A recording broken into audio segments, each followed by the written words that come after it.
Բարև ձեզ, Օրագիր Նյուզի եթերում օրակարգն է, իմ հյուրն այսօր քաղաքական մեկնաբան Հակոբ Բադալյանն է։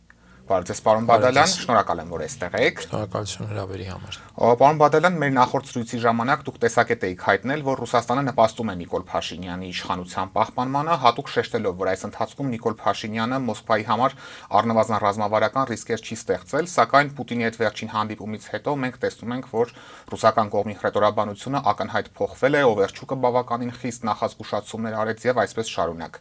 Ինչ եք կարծում, արդյոք Նիկոլ Փաշինյանը Մոսկվայի հետ հարաբերություններում արդեն անդառնալիության կետը անցել է եւ արդյոք այս հայտարարություններին կհետևեն նաեւ կոշտ գործողությունները, որոնց մասին այսօրերին շատ է խոսվում։ Անդառնալիության կետը անցնելու դեպքում կլիներ ոչ թե խոսակցություն, այլ գործեր եւ շատ կոնկրետ գործողություններ այն զգուշացումները կամ տնտեսական այն պարամետրերը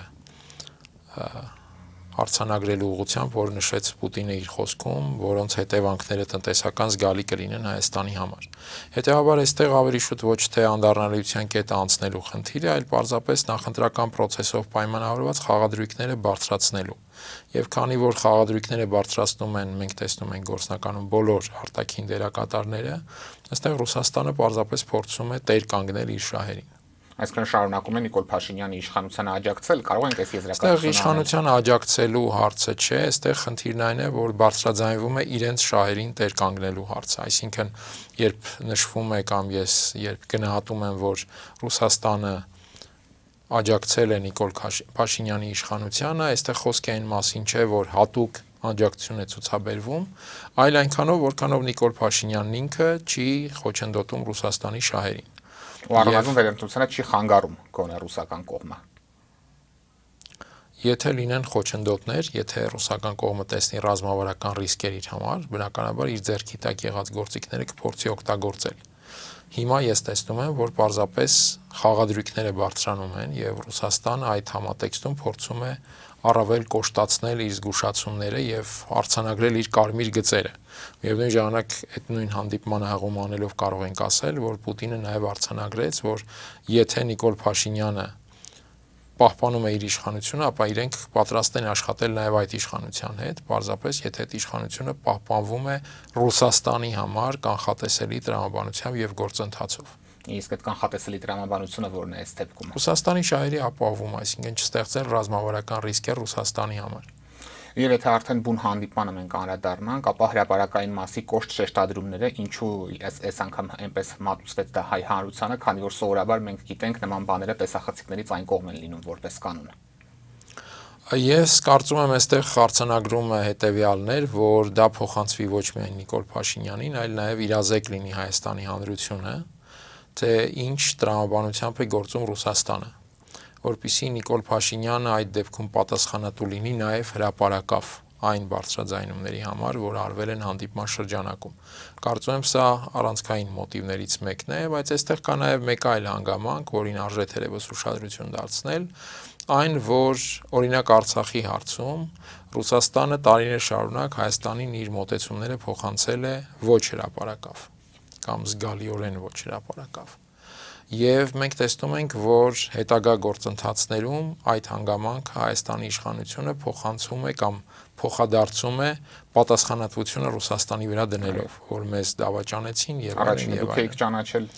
Եվ հիմա ռուսները բարձրաձայնում են արդեն իրենց մոտեցումները հրապարակավ, որpիսի հետո Հայաստանի իշխանությունը չունենա այդ դաշտում խուսանավելու հնարավորություն եւ դրա համար նաեւ նշեցի, որ այստեղ որպեսզի Նիկոլ Փաշինյանը հրապարակավ պատասխանատու լինի հետագա զարգացումների համար։ Գալով արդեն բուն նախընտրական զարգացումներին, մենք տեսնում ենք, որ Նիկոլ Փաշինյանը իր երեք հիմնական մրցակիցներին՝ Սամվել Կարապետյանի, Ռոբերտ Քոչարյանի եւ Գագիկ Ծառուկյանի ուժերին հանրության աչքում փորձում է մեկ միավոր ներկայացնել եւ այս կուսակցությանը, այս ուժերի համախմբին նա օրերս անվանեց պատերազմի եռագլուխ կուսակցություն։ Ակնհայտ է, որ նա այս կերպ փորձում է մեկ ընդհանուր ճակատ ձևավորել, ինչի մասին դուք էլի խոսել եք, այնուամենայնիվ սա որքանով է հաջողվում Նիկոլ Փաշինյանին եւ այս process-ով նրան որքանով կհաջողվի իր վերարտադրությանը նպաստել առնվազն այս պահի դրությամբ։ Եթե ընդդիմադիր հիմնական առաջատար կամ հաջողության հավակնորդ հնարավորություն ունեցող ուժերը շարունակեն գործել այն տրամաբանությամբ, որ միջև հիմա, այսինքն իրենց հիմնական գործընկեր եւ աշխատանքային ուղղություն դիտարկել հանրությանը եւ ոչ թե ճակատային դիմադրություն Նիկոլ Փաշինյանի հետ, ապա այս պարագայում կարծում եմ իշխանությանը չի հաջողվի այդ մեկ զամբյուղը ստանալ, մեկ փաթեթը ստանալ, որն իր համար առավել հարմարավետ տարբերակն է։ Այստեղ կան մի քանի խնդիրներ, ես առիթ եմ ունեցել բազմիցս ասելու, որ Սամվել Կարապետյանի մուտքը քաղաքական այս կոնֆիգուրացիայում էապես բարդացնում է իշխանության մանևրը այդ նախկիններ, ներկաներ, հայտնի Թալանի հարց եւ այլն այդ հայտնի բանաձևերով։ Այսինքն որովհետեւ դա շատ մեղմ ասած բարդ է աշխատեցնել Սամվել Կարապետյանի պարագայում, իսկ Կարապետյանը ակնհայտորեն ստանձնել է ընդդիմադիր դաշտում առաջատարությունը։ Եվ հիմա այդ պարագայում ինչպես պետք է իշխանությունը իր համար հարմարավետ գոտին վերականգնի, բոլորին մեկտեղ հավաքելով եւ փորձելով ներկայացնել, որ Սամվել Կարապետյանը իրականում մյուս ուժերի կամ նախկինների, այսպես ասած, նոր փաթեթավորումն է։ Բայց երբ Սամվել Կարապետյանը իր հիմնական աշխատանքային ուղղությունը դիտարկում է ոչ թե Փաշինյանի հետ, այդ ճակատային դիմադրությունը առավել եւս իր համար հարմարավետ ոճով, գիտենք թե այդ ոճը ճակերտավոր ինչպիսին է, այլ աշխատում է հասարակության հետ շատ կոնկրետ հանրությանը հուզող թիրախային ուղղություններով եւ չի հայտնվում այն ծուղակում, որ փորձում է ստեղծել Նիկոլ Փաշինյանը, այստեղ այդ խնդիրը բարդանում է, միավորել, ներկայացնել, որ մի զամբյուղ է, մեկն է, բոլորը նույն դեմքով են եւ այլն։ Եվ եթե կրկնեմ, շարունակությունը լինի հենց նույն հետեւողականությամբ, հանրության հետ աշխատանքը համարվի գլխավոր ուղղություն, կարծում եմ այստեղ ընդդիմադիր ուժերի շանսերը բավականին մեծ են։ Այսինքն չենք բացառում, որ մենք հունիսի 8-ին գուցե կոալիցիոն իշխանություն ունենանք իդեմս այս 3 ուժերի, այս հնարավորությունը տեսնում եք։ Ես կարծում եմ ընդհանուր առմամբ մեծ հավանականությամբ բոլորն են գնահատում, որ Հայաստանում այդպես 50+1% հարաբերակցությամբ ուժ այս պահին կարծես թե չկա։ Բացառել, որ ընդդիմադիր ուժերից մեկը կարող է հավակնել այդպիսի հարաբերակցության, մենք իհարկե չենք կարող, բայց արկա իրողությունների գնահատումը ցույց է տալիս, որ առավել մեծ է ընդդիմադիր էլեկտորատի առավելագույն մոբիլիզացիան ապահովել հենց այս տրամաբանությամբ, այսինքն տարբեր ուղղություններով ընդդիմադիր ձևաչափերի եւ ոչ թե մեկ միասնական զամբյուղի։ Այս պարագայում տրամաբանությունը նաեւ հուշում է, որ հերանեկարում կարիք կլինի ձևավորել մեծամասնություն կոալիցիոն տրամաբանությամբ։ Եվ այստեղ առավել հավանական սցենարը իհարկե կարող է լինել դա։ Պարոն Բադալյան, նաև ակնհայտ է, որ իշխող կուսակցությունն ու անձամբ Նիկոլ Փաշինյանի գլխավոր նարատիվը պատերազմի շանտաժն է, որը նրանք այս օրերին մատուցում են հանրությանը եւ բացահայտ հայտարարում են, եթե իրենք սահմանադրական մեծամասնություն չստանան, ապա աղետաբեր պատերազմը անխուսափելի է լինելու, անգամ ժամկետն են նշում սեպտեմբերին։ Ձեր գնահատմամբ այս քաղաքականությունը ընտրողների տրամադրությունների վրա ինչ ազդեցություն կունենա, սա կստիպի մարդկանց քվեարկել ՔՊ-ի եւ Փաշինյանի օգտին, թե հակառակին մենք կբախվենք մեծամասամբ։ Նախ արձանագրենք, որ այդ պատերազմի շանտաժը չի ուղեկցվում գործնականում ոչ մի համոզիչ փաստարկով, ոչ մի առարկայական փաստարկ չի ներկայացվում, բացի այն, որ ընդդիմությունը կվերանայի խաղաղությունը եւ կլինի պատերազմ։ Նախ նույնիսկ չի ձևակերպվում, թե ինչ է նշանակում առարկայորեն վերանայել խաղաղությունը, որովհետեւ ընդդիմությունը խաղաղություն վերանայելու որևէ հանգամանք առաջ չի բերում, այլ հակառակը ընդդիմությունը մատնանշում է, որ պետք է պարզապես վերանայվի այդ խաղաղության մեջ Հայաստանի որակը։ Ասում վերաբանակցենք այս էությունը եւ Նիկոլ Փաշինյանն ասում է, եթե դա անեն, ապա չեղարկելու են։ Ես որքան տեսնում եմ, որևէ ուժ այդպես հստակ չի հայտարարել վերաբանակցելու մտադրության մասին։ Առնվազն առաջատար ուժերը։ Եթե տարբեր հայտարարություններ այսպես կարող ենք դիտարկել, հիմա տարբեր ներկայացուցիչներ կարող են ինչ-որ մտքեր արտահայտել։ Խոսքը վերաբերում է, թե պաշտոնապես ինչպիսի դիրքորոշումներ են արտահայտում ընդդիմադիր ուժերը։ Առայժմ նույնիսկ նախընտրական ծրագրերը ներկայացված չեն, կարծես թե եւ միայն ծրագրերը ներկայացնելուց հետո կարող ենք գնահատել ստույգ, բայց ինքնին, որ բանը հասել է ահա այսպիսի շանտաժի, վկայում է, որ իշխանության համար իսկապես քաղաքական միջավայրը բավական բարդ է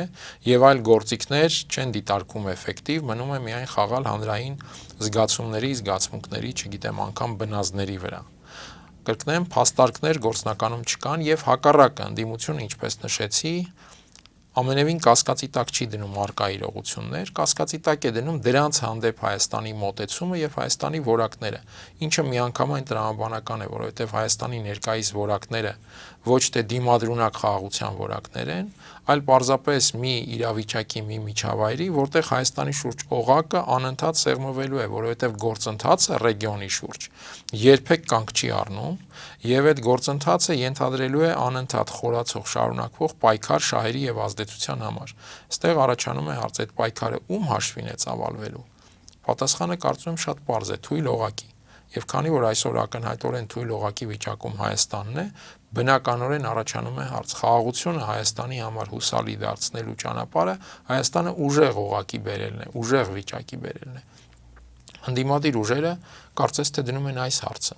Իսկ Նիկոլ Փաշինյանի կողմից 65% ցայն ստանալու հեռանկարը դուք որքանով եք իրատեսական համարում այս դասավորության պայմաններում։ Եթե Հայաստանում տեղի ունենա ընտրություն, ես բացառում եմ այդպիսի տարբերակը, կրկնեմ, եթե Հայաստանում տեղի ունենա ընտրություն։ Իսկ ինչը կարող է դրան չնպաստել, որ ընտրություն չլինի։ Ընտրության կեղծում, այսինքն ընտրակեղծարարությունը, բայց ոչ թե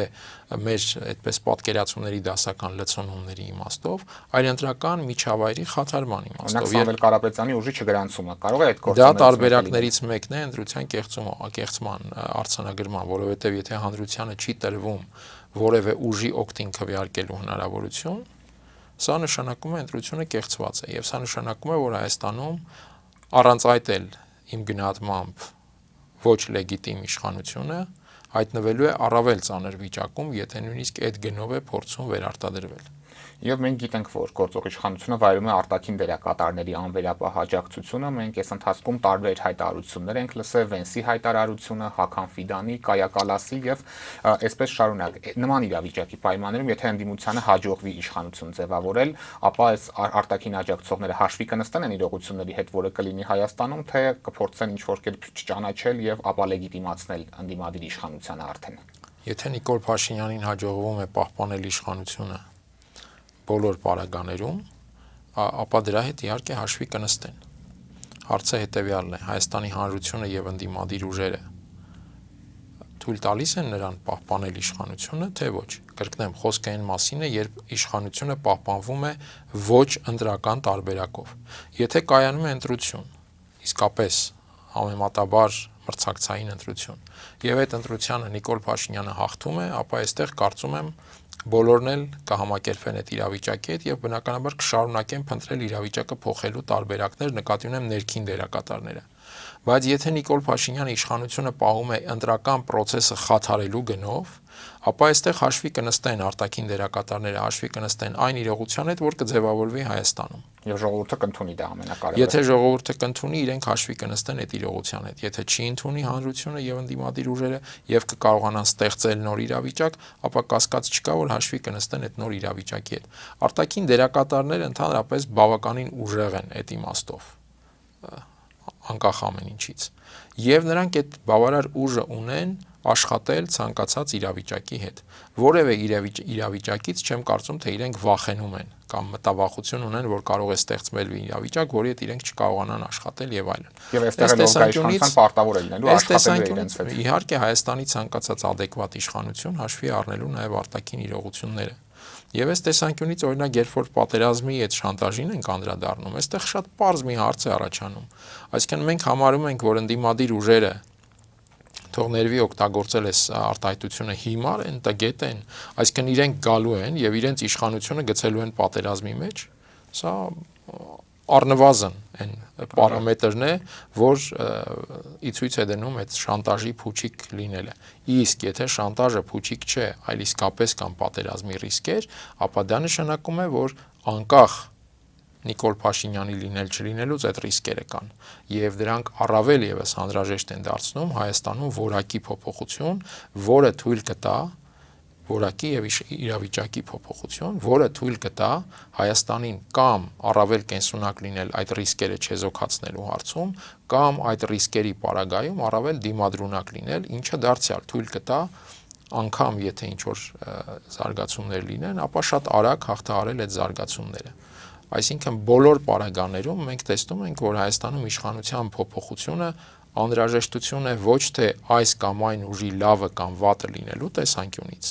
ոչ թե հայրենասեր լինել չլինելու տեսանկյունից, այլ քաղաքական իրողությունների եւ իրավիճակի տեսանկյունից։ Սա է բերում փոփոխության անհրաժեշտության եւ կենսական անհրաժեշտության։ Եվ եթե մենք անդրադառնանք Նիկոլ Փաշինյանի ագրեսիվ խոսույթին իր մրցակիցների հանդեպ, ձեր գնահատմամբ սրանով ինչ խնդիր է լուծում Նիկոլ Փաշինյանը,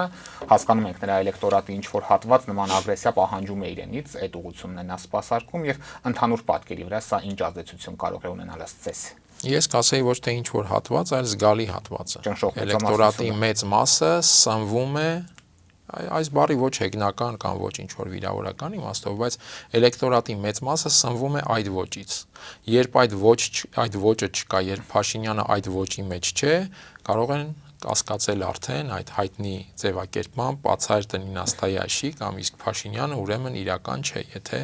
այդ ոճից դուրս է գտնվում երկար ժամանակ եւ դրա համար նա ժամանակ առ ժամանակ վերադառնում է այդ ոճին էլեկտորատին սնուցելու տրամաբանությամբ նվազագույնը։ Մյուս կողմից, ինչպես նշեցի, ինքը շահագրգռված է այդ ոճի դաշտ բերել ընդդիմադիրներին, որոնք հատկապես նախընտրական այս գործընթացների համատեքստում դուրս են այդ դաշտից եւ աշխատում են հասարակության հետ։ Դա բավական նկատելի է եւ կարծես թե բավական էֆեկտիվ աշխատում են։ Գուցե այդ էֆեկտիվությունը անընդհատ ավելացնելու տեղ ունի, բայց սա այլ հարց է։ Առնվազն ծուղակը չեն ընկնում։ Այո, էֆեկտիվ աշխատում են հիմնական ուղղությունը ընտրելու տեսանկյունից։ Եվ ինչպես նշեցի, Փաշինյանի համար սա խնդիր է, ինքը փորձում է բերել ընդդիմադիրներին իր համար կոմֆորտի գոտի, այսինքն այն գոտի, որտեղ ինքն է առավել հարմարավետ եւ այդ ոճի շրջանակում ինքը անգերազանցելի է։ Սա հասկանալի է բոլորին եւ ձգտում է հասնել դրան։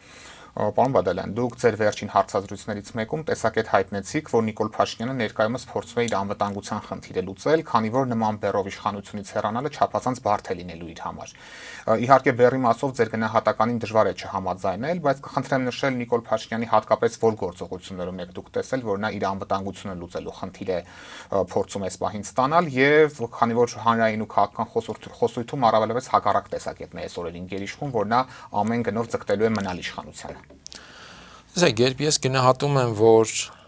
չեմ բացառում, որ Նիկոլ Փաշինյանը կարող է դիտարկել այդ սցենարը, դա չի նշանակում, որ բացառվում է կամ դա չեզոքացնում է իշխանությունը ամեն գնով պահելու տարբերակը։ Ինքը հայտնվել է, դա հենց բնորոշում է նաև իր ծանր վիճակը, ինքը հայտնվել է այդ ծայրահեղությունների միջև, այսինքն ինքը չունի միջին տարբերակ։ Կամ ինքը պետք է նախապատրաստի իր հեռանալը, կամ պետք է ամեն գնով, եւ սա նշանակում է անխուսափելիորեն իր թուլացման եւ հետեւաբար Հայաստանի թուլացման գնով պահի իշխանությունը։ Այսինքն այս ծայրահեղությունների մեջ է ինքը եւ սա եւս բնորոշում է այդ բարդ իրավիճակը։ Ես նշում եմ, չեմ բացառում իշխանությունից հեռանալու սցենարի դիտարկում, որովհետեւ առաջնորդվում եմ կամ դիտարկում եմ այդ տարբերակը ողջախոհության կանխավարկածով։ Ես համոզված եմ, ամենայն դեպս չունեմ առայժմ այդպես կասկածելու համոզիչ հիմքեր, որ Նիկոլ Փաշինյանը գտնվում է ողջախոհության տրամաբանության մեջ։ Հետևաբար ես կարծում եմ, որ ինքը պետք է դիտարկի հեռանալու սցենար հաշվի առնելով, կրկնեմ, այն ծանր իրավիճակը, որում ինքը հայտնվել է այդ երկու ծայրահեղությունների մեջ։ Նա կամ պետք է մտածի իսկապես ինչպես հեռանալ իշխանությունից, եւ կամ ուրիշ տարբերակ չունի, քան ամեն գնով, սա նշանակում է արդեն Հայաստանի պետականության գնով պահել իշխանությունը։ Եվ այստեղ դարձյալ երբ ողջախոհության կանխավարկածը դիտարկում ենք, ապա այդ սցենարը նվազագույնը պետք է չբացառվի։ Իսկ ընդդիմադիր առանցքային ուժերը նրան պատրաստ են այդ անվտանգության միջանցքը, այսպես ասենք, տրամադրել, քանի որ Սամվել Կարապետյանի եւ Գագիկ Ծառուկյանի ուժից նման գնահատական չեմ լսել, բայց երկրորդ նախագահը իր վերջին ելույթներից մեկում նշեց, որ պատասխանատվություն անպայման պետք է կրի Փաշինյանը եւ այն մարդիկ, ովքեր Արցախի հանձնման 5000 զոհերի եւ մյուս աղետների մասով իրենց դերակատարումը ունեցել են։ Ես կարծում եմ, այս թեմաները երբեք չեն լինում հանրային քննարկման առարկա եւ որևէ քաղաքական ուժ, ինչպես օրինակ Փաշինյանը իր այդ սցենարի դիտարկումը, որևէ քաղաքական ուժ այս թեմաներով հանրային խոսակցություն չի ծավալում, սա քաղաքականության կարծում եմ նուրբ շերտերն են։ Իդեպ մենք այդ շերտերի դրսևորում Հայաստանում տեսել ենք ընդ որում մի քանի անգամ, ոչ մեկ անգամ։ Ես չեմ կարծում դա եղել է միայն 2018-ին։ Եվ հետեւաբար այս քաղաքականության նուրբ շերտերը միշտ լինելու են քաղաքական process-ի ուղեկից։ Կարծում եմ ընդհանուր առմամբ մեր քաղաքական ընդդիմությունը պետք է պատրաստ լինի քննարկել այդպիսի հարցեր, սա ոչ թե այն մասին է, որ մոռանալ անտեսել ինչ է եղել Հայաստանի հետ, այլ գերակայորեն դիտարկել, իսկ ինչ կարող է լինել Հայաստանի հետ, եթե մենք այս պահին առնվազն խնդիր չդնենք գնալ առավելագույն հավանական փոփոխության, եթե անգամ այդտեղ պետք է քննարկել որոշակի այդ նուրբ շերտերի հարցերը, որի մասին ես նշեցի, որովհետև ես կրկնում եմ, այո, Հայաստանի համար չափազանց ծանր է լինելու, եթե Հայաստանում չի փոխվում իրավիճակը եւ չի փոխվում իշխանությունը։ Ընդ որում, ծանր է լինելու բազմակի ծանր, եթե այդ իշխանությունը վերարտադրվում է ամեն գնով, բայց ծանր է լինելու, եթե անգամ հասարակությունը քվե տալով է ապահովելու իշխանության պահպանությունը, որովհետև այս իշխանության ուժը այլևս հանրային քվեն չէ։ Այս իշխանությունը այլևս չունի կենսունակ ուժ, որպես այդպիսին լինել քաղաքական սուբյեկտ, ամբողջությամբ անձնատուր է եղել Ադրբեջանի ռազմավարությանը։ Հետևաբար անգամ այդ հարցը դիտարկելի չէ, իսկ հանրային քվեով կվերարտադրվեն, թե ոչ։ Ցավոք սրտի։ Այսինքն դրանից է բխում այն եզրակացությունս, որ փոփոխությունը իշխանության եւ իրավիճակի Հայաստանի Հանրապետության համար կենսական անհրաժեշտություն է։ Մնացյալը պետք է ենթարկեցվեն մնացյալ պարամետրերը պետք է ենթարկեցվեն իմ գնահատմամբ այս տղավարությանը։ Այո։ Պարոն Բադալյան, նաև նախընտրական թոհուբոհի մեջ չշրջանցենք նաև Հայաստանի շուրջ ծավալվող զարգացումները։ Երեք հայտնի դարձավ, որ Իրանի եւ Միացյալ Նահանգների միջև հրադադար է հաստատվել, երկու կողմն էլ պնդում է, որ հաղթել են պատերազմում, սակայն տեղեկություններ կան, որ այս ընթացքում հաստատել են հրադադարի ռեժիմը խախտել ու հարվածներ հասցնել իրար։ Ի վերջո ձեր գնահատմամբ ով հաղթեց ու ով պարտվեց այս պատերազմում, եթե իհարկե հնարավոր է նման գնահատական տալ, եւ հաստատված հրադադարը որքանով կարող է նպաստել երկարատև խաղաղության հաստատմանը։ Կարծում եմ դեռ շատ վաղ է հաղթող եւ պարտվող դիտարկել, որոշ հարցերում կարող ենք ինչ-որ ընդհանուր եզրահանգումներ անել, բայց քանի որ մենք չգիտենք իսկապես գետնի վրա իրավիճակը,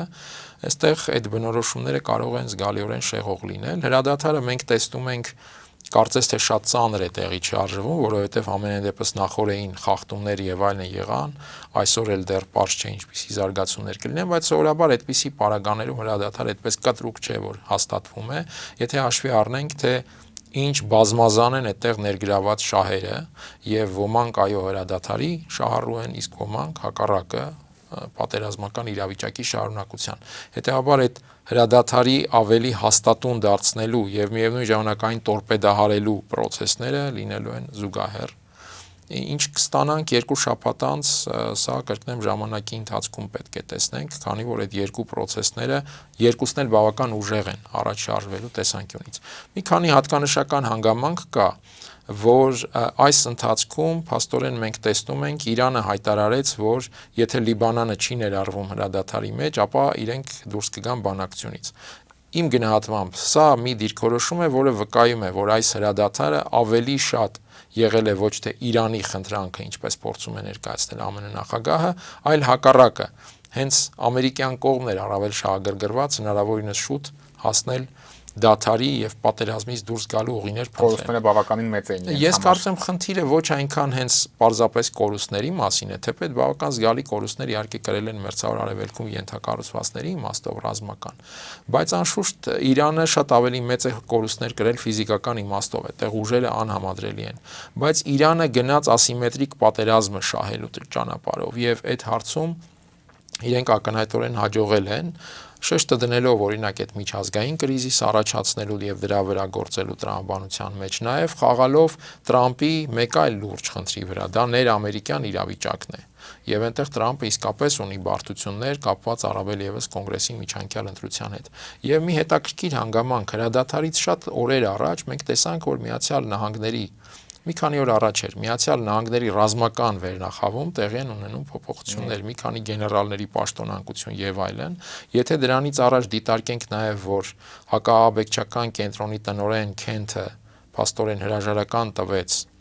պատերազմի հետ անհամաձայն լինելու պատճառով խոսակցություններ եղան, որ այլ հրաժարականներ կամ պաշտոնանկություններ կարող են լինել քաղաքականության հետ։ Ակնհայտ էր, որ Վենսը համաձայն չէ։ Ահա այս պայմաններում այստեղ կարող են գալ եզրակացությունների, որ այդուհանդերձ Թրամփի վարչակազմում էլ արշալույսները այդքան խաղաղ չէին այս պատերազմի ընթացքով։ Իսկ այնտեղ բավական նուրբ հարցեր կան, նույն այդ 2028-ի ժառանգորդի հարցը, ով է լինելու հանրապետականների տեխնացուն 28-ի նախագահի ընտրությանը։ Սա եւս լուրջ հարց է։ Վենսը դիտվում է դրա ամենահավանական տեխնացուներից մեկը եւ շատ էական է, որ այս պատերազմական իրավիճակը չվնասի նրա տեխնացության հեռանկարին։ Եվ իդեպ նաև ամփոփելով այս հանգամանքը, դեպի շատ բաներ կարող ենք դիտարկել։ Հատկանշական է, որ Պակիստանում սպասվող բանակցային process-ում ամերիկյան պատվիրակությունը գլխավորելու է փոխնախագահ Վենսը, եւ եթե այդ process-ը հաջող ընթանա, ապա դա կարող է Վենսի համար լինել լրացուցիչ կապիտալ դեպի նախագահի պաշտոն իր ընթացքում։ Բայց առնվազն նաև կարող ենք փաստել, որ Իրանը չպարտվեց այն խնդիրները, որը դրվել էր ամերիկյան կողմից, որ չհաջողվեց, չհաջողվեց, որովհետև մենք տեսնում ենք, ինչպես նշեցի, որ նշաններ կան, որ այդ հրադադարը ոչ թե եղել է Իրանի խնդրանքով, ինչպես Թրամփն է փորձում ներկայացնել, այլ հակառակը, եւ նաև այդ իմաստով էլ, եթե իսկապես Իրանը խնդրեր հրադադար, ես կարծում եմ Թրամփը այդքան ողջախոհություն կունենար չբարձրաձայնել այդ մասին, այլ իր պայմանները թելադրել Իրանին բանակցային սեղանի շուրջ։ Հետևաբար այդ ինֆորմացիոն պատկերը, որ կա, ես կարծում եմ դա ամբողջապես չէ, որ արտացոլում է բուն իրողությունները։ Եվ այս տարածաշրջանային զարգացումների ֆոնին ինչ եք կարծում, ինչ ճակատագրի կարժանանա Թրամփի ուղի կոչվող նախագիծը, որը մի ժամանակ գործող իշխանությունների հպարտությունն ու հաղթաթուղթն էր դարձել, բայց վերջին շրջանում այն կարծես մոռացության է մատնվել, չեն խոսում, միայն երեք նկատեցի, որ նախկին արտգործնախարար Զոհրաբ Մնացականյանն էր մի հոդված հրապարակել այս նախագծի վերաբերյալ եւ որոշակի շեշտադրումներ կատարել։ Նախ Մնացականյանի հոդվածի մասով ես կարծում եմ Զոհրաբ Մնացականյանը ավելի ճիշտ կանի եւ ավելի հանրօգուտ կլինի, եթե նա Հայաստանի հասարակության հետ խոսի իր արտգործնախարարության այդ 2 տարիների ընթացքում, որոնց ճակերտավոր արդյունքը կամ հետևանքը եղավ պատերազմը 44 օրյա եւ Հայաստանի հասարակությանը պատասխանի դրա վերաբերյալ հարցերին, հետո արդեն անցնի Թրամփի ուղու վերաբերյալ Հայաստանի հանրային քննարկումները գնահատելուն, որովհետև նա կարծես թե խոսել էր, որ այդ քննարկումները ճիշտ ուղղությամբ չեն եւ սահմանափակ են։ Հիմա ավելի լավ է սեփական գործունեության այդ երկամյակի վերաբերյալ հանրային հարցերին պատասխանել, հետո նոր անցնել հանրության Թրամփի ուղու վերաբերյալ գնահատականները։ Հատկապես որ շատերը նրան պատերազմի գլխավոր մեղավորներից մեկն են համարում։ Ես չեմ զերծ եմ մնում հիմա մեղավոր համարել չհամարելուց, բայց կան հարցեր եւ հետեւաբար մարդը պետք է նախ այդ կարևոր հարցերին պատասխանի, հետո անդրադառնա այն հարցին, թե արդյոք հասարակությունը ճիշտ է գնահատում Թրամփի ուղին, թե սխալ։ Ինչ վերաբերում է Թրամփի ուղուն, ապա այսպես պայմանական կամ պատկերավոր ասեմ, իմ կարծիքով Պակիստանում սպասվող այդ բանակցությանը ուղղակի կամ անուղղակի ազդեցությամբ այդ Թրամփի ուղու շուրջ միջավայրը ենթարկվելու է տրանսֆորմացիայի։ Անկասկած էր, որ Իրանի դեմ պատերազմը ինքնին արդեն բերելու է դրան, բայց կարծում եմ այդ հարցը կլինի նաև Իրան-ամերիկյան բանակցության սեղանին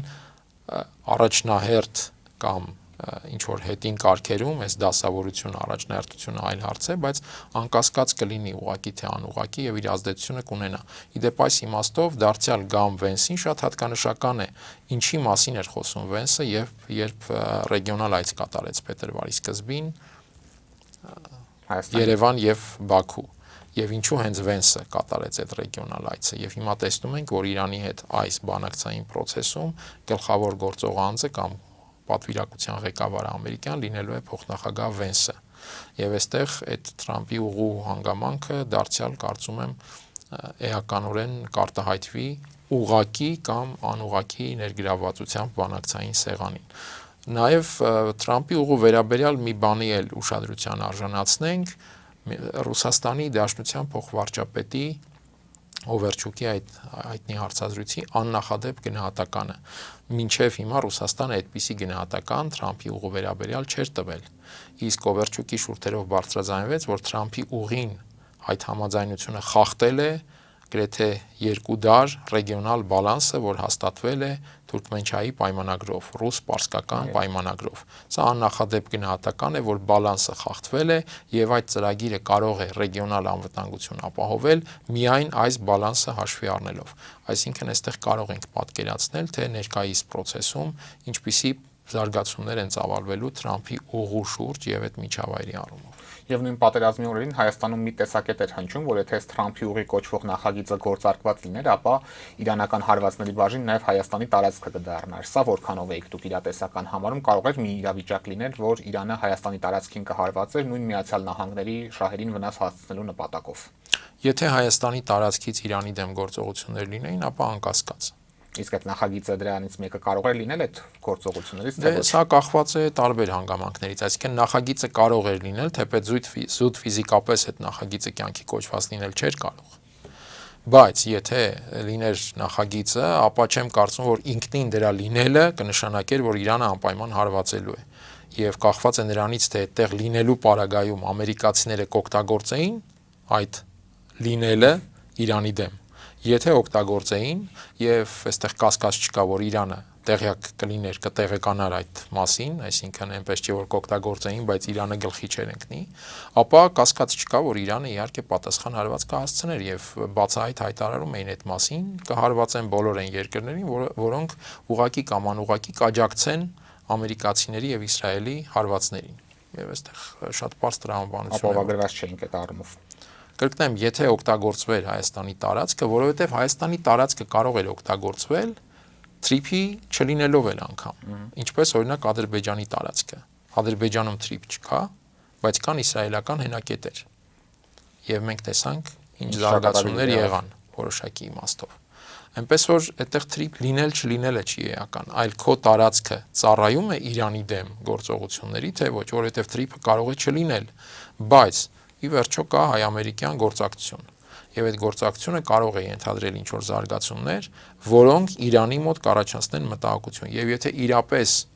տեսնեն, որ դա օգնում է Իրանին հարվածներ հասցնելուն, Իրանի համար վտանգ ստեղծելուն, ապա արձագանքը բնականաբար կլինի սա տրամաբանական է ցանկացած երկրի դեպքում։ Եթե դու քո երկրի տարածքը վերածում ես մեկ այլ երկրի դեմ սպառնալիքի աղբյուրի, ապա պետք է պատրաստ լինես, որ կարող է լինել նաեւ պատասխան։ Եվ պարոն Բադալյան, վերջում վերադառնալով ներհայաստանյան իրողություններին, 18-ամյա Դավիթ Մինասյանին նրա նկատմամբ խափանման միջոցը կալանավորումը ընտրվեց, հետագայում էլ նա հիվանդանոց է տեղափոխվել եւ այսօրերին անգամ տղայի մորը թույլ չեն տալիս, որ նրան տեսակցի ու խնամի ակնհայտ առողջական խնդիրների պարագայում։ Ձեր գնահատմամբ ինչու է տղայի նկատմամբ նման խիստ պատիժ կիրառվում, ինչ ուղերձ է սրանով իշխանությունը ցանկանում փոխանցել հանրությանը եւ առավելապես երիտասարդներին, որոնց շրջանում իր վարկանիշը նկատելիորեն ցածր է կամ շատերի գնահատմամբ անգամ չկա։ Սա իհարկե հոգեբանական ծանր վիճակի դրսևորում է, թե ինչ հոգեբանական վիճակում է գտնվում կառավարող ուժը, այլապես ակնհայտ էր, որ չէր լինի այդ ոչ անհամաչափ վերաբերմունքը պատանու հանդեպ, ակնհայտ է, որ կալանավորումը բացարձակապես համարժեք չէ իրավիճակին, սա հոգեբանական այդ փոսի արտացոլումն է, որ հայտնվել է իշխանությունը եւ միևնույն ժամանակ նաեւ բարոյական եւ մարդկային որակների զգալի կորստի կամ կարմիր գծերի գործնականում անկման, որ արկա է մեզանում, ցավոք սրտի, քինախնդրության դրսևորում, նաեւ իհարկե ցույց տալ, որ իշխանությունը աներկբա կպատժի ցանկացած այդպիսի դրսևորում, այս ամեն ինչը գալիս է այդ որոշակի վախից եւ հոգեբանական խնդիրներից, որովհետեւ հակառակ պարագայում, եթե կա ինքնավստահություն, իրադրության տիրապետում եւ այլն, այդտեղ կարիք չկա ցուցադրել ուժ, կարիք չկա ուժը ցուցադրել հատկապես այդպիսի դրսևորումներով։ Բայց ես պատմության մեջ կարծում եմ մեկ այլ ցավալի հանգամանք կա, մենք տեսնում ենք, որ այս պատմությունը չի առաջացնում հասարակական այն մասշտաբի բողոք, այն մասշտաբի ալիք, որը կառավարող ուժին կստիպեր հաշվի նստել դրա հետ։ Սա կարծում եմ առավել էական խնդիրն է եւ ցավոք սրտի հատկապես երիտասարդության մասով։ Իդեպ մենք կարող ենք տարբեր երկրների օրինակներ տեսնել, երբ որևէ իշխանություն անհամաչափ, անհամարժեք ուժ է կիրառում որևէ երիտասարդի հանդեպ եւ մենք տեսնում ենք, թե երիտասարդության ինչ ընդվզում է լինում այդ դեպքերից հետո։ Ցավոք սրտի մենք տեսնում ենք, որ մեր երիտասարդության շրջանում, երբ 18-ամյա պատանի է ենթարկվում անհամաչափ գործողության, մենք տեսնում ենք, որ մեր երիտասարդության շրջանում այդ արձագանքը չկա։ Եվ սա ամենևին պայմանավորված չէ նրանով, որ պատանին իբրև թե փորձել է հարվածել Նիկոլ Փաշինյանին։ Անկամ եթե այդպիսի փորձ կա, կրկնեմ, այստեղ այդ ամենը կարելի է քննել առանց պատանու հանդեպ ուժի ցուցադրության։ Օրինակ տնային Եղել կալանքի է սահմանելով։ Նույնիսկ տնային կալանքը կարծում եմ այդտեղ համաչափ չէր լինի, որովհետև մենք ակնհայտորեն գործ ունենք ոչ թե հանցագործի հետ, այլ պատանու հետ, որն այդ պահին էմոցիոնալ վիճակում, ընդ որում էմոցիոնալ վիճակ, որը ակնհայտորեն առաջացել է հենց վարչապետի եւ նրան ուղեկցող խմբի գործողությունների հետևանքով։ Պարզապես ինչ որ գործողություն է կատարել, ընդ որում դեռ հստակել չէ այդ գործողությունը ինչ է եղել։ Ակնհայտ է, որ այն չի սպառնացել Նիկոլ Փաշինյանին, որովհետև այդ դեպքում Նիկոլ Փաշինյանի թիկնազորը այդտեղ շատ ավելի կոշտ եւ հատուկ գործողությունների պետք է դիմեր, եթե կար սպառնալիք։ Այսինքն այս հանրագումարով հանդերձ մենք տեսնում ենք, որ անհամաչափ է հետագա գործողությունը, բայց նաեւ չկա երիտասարդության այդ արձագանքը։ Ցավոք սրտի ես սա գնահատում եմ, որ մեր երիտասարդության շրջանում այդ հենց երիտասարդական պասիոնարության բացակայությունն է, ինչը լուրջ խնդիր է պետության համար ընդհանրապես։ Մեր երիտասարդությունը ցավոք սրտի հայտնվել է այն սպառողական հասարակության փոսում,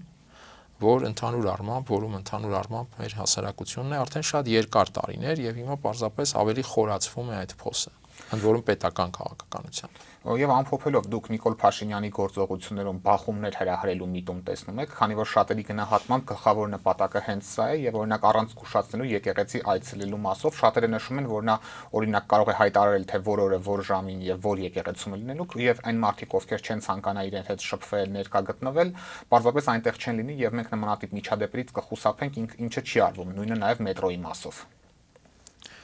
Ես կարծում եմ, որ ընդհանուր առմամբ Նիկոլ Փաշինյան քաղաքական գործիչը սնուցվում է ահա այդ բևեռացված ծայրահեղ հակադրություններով իրավիճակներից։ Դրանք կարող են երբեմն ստեղծվել առանց պլանավորման, բայց երբեմն, ես կարծում եմ, ստեղծվում են հենց պլանավորված, այսինքն Նիկոլ Փաշինյանը գնում է իրավիճակի այդօրինակ, այսպես բևեռացված սրացման, հաշվարկելով, որ դա ի վերջո